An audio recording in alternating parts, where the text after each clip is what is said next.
otro grupo que ha mostrado no solamente preocupación, sino es un grupo, estamos hablando de la Asociación Interétnica de Desarrollo de la Selva Peruana, EDESEP, que son los nativos amazónicos, afirman que el Estado peruano no les está haciendo caso, ¿no? Que ellos han denunciado ante entes internacionales, no solamente por la falta de atención de las autoridades, sino por la marginación, dicen ellos, de su pueblo en los planes oficiales para combatir la pandemia.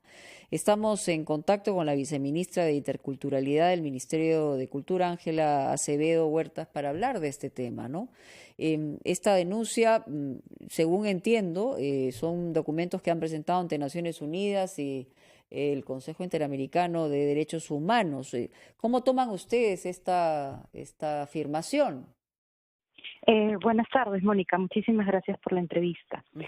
Mira, lo primero que habría que decir es que nosotros nos venimos reuniendo con las organizaciones indígenas, con las organizaciones nacionales, incluidas AIDESEP, desde el inicio de la emergencia, Ya. para recoger y para poder entablar un diálogo permanente y las acciones concretas en relación a pueblos indígenas. Cuando hablamos de No, pueblos indígenas de más o menos el universo, ¿cuánta gente estamos hablando?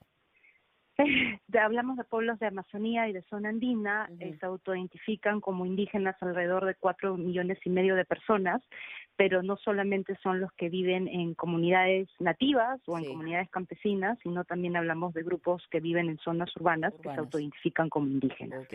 No, y en la Amazonía tenemos, y las comunidades o localidades indígenas de la Amazonía tienen una realidad también particular que se tiene que abordar de esa manera. Ujú. Entonces, por eso en ese sentido hemos tenido una serie de coordinaciones, reuniones para identificar cuáles son los ejes principales de la atención en relación a pueblos indígenas, Ya. ¿no? Y en ese sentido hemos venido trabajando desde el Ministerio de Cultura y en realidad desde el Ejecutivo en acciones para su atención. Ujú. No, por ejemplo, en el caso, uno de los ejes principales de atención a pueblos indígenas es brindar información culturalmente pertinente, que en sencillo es información que se adecue a sus realidades y que esté en lenguas indígenas. No, es muy distinto hablar de la cuarentena en Lima o en una zona urbana que hablar de la cuarentena en una localidad indígena o en una comunidad cercana a la frontera o en una comunidad de zona andina, ¿no? Ahora, sí, entiendo que se habían ya detectado, por ejemplo, en el caso específico de Puerto Betel, a 2 horas en lancha, ¿no? En la región de Ucayali, 4 casos de contagio. Sí, en ese sentido nosotros hemos coordinado con la DERIESA Ucayali, que es la encargada, Salud es la encargada de ver el tema específico, Ujú.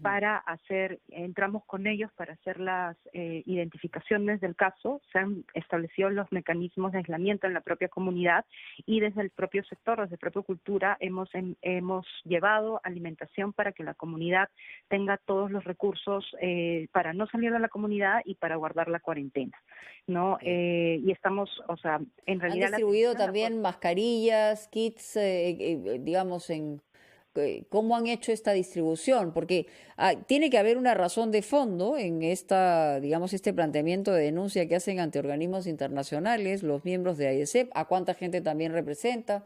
¿Cree usted que esto tiene algún tipo que va más allá de la motivación de la preocupación? ¿Hay algún tipo de motivación política? No, nosotros recogemos el pronunciamiento y la denuncia de AIDESEP y tenemos que decir que se está haciendo cosas, pero que entendemos su preocupación y su emergencia, ¿no? La necesidad de atención es inmediata y en ese sentido el Ejecutivo está trabajando para hacerlo lo más rápido posible y poder atender esas necesidades. Las localidades indígenas, las comunidades nativas, generalmente tienen situaciones de mucha lejanía a los puntos cercanos urbanos, ¿no? O los centros de salud están muy lejanos o no tienen el abastecimiento completo. Eso es una realidad no de este año, sino de hace muchos años. Entonces, en ese sentido, sí entendemos la preocupación, sí se está actuando como Ejecutivo, no con medidas, hemos venido dando medidas, algunas medidas específicas, pero sí nacionales. O sea, Sí. qué mejor que fortalecer a las direzas en general para que se dé una atención completa a toda la población y entre ella al indígena. Pero sí somos conscientes de que tenemos que sacar medidas específicas también. Estamos viendo todo el tema de abastecimiento para estas comunidades, el tema de información, el tema de un verdadero control territorial en los ríos, ¿no? Para que no se dé ningún tema de de tránsito de embarcaciones ilegales, ¿no? O informales que podrían poner en riesgo, ¿no? Entonces, sí hay una preocupación desde el Ejecutivo, sí se están evaluando las medidas a Sí. tomar, se han hecho algunas y creemos que en las siguientes semanas estamos sacando un paquete ya más completo.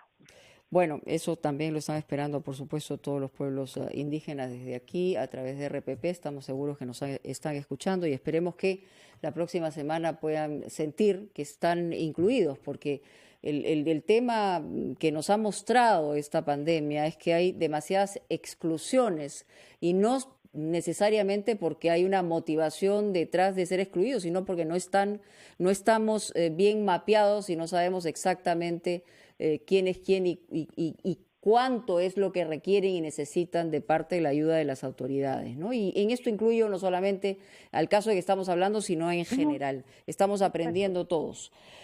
Mónica, yo Sí. simplemente quisiera reforzar esa idea. Creemos que la emergencia, la pandemia nos da grandes retos y que es un momento también de afrontarlos, de hacer cambios estructurales en algunas políticas para atender a lo que tú señalas.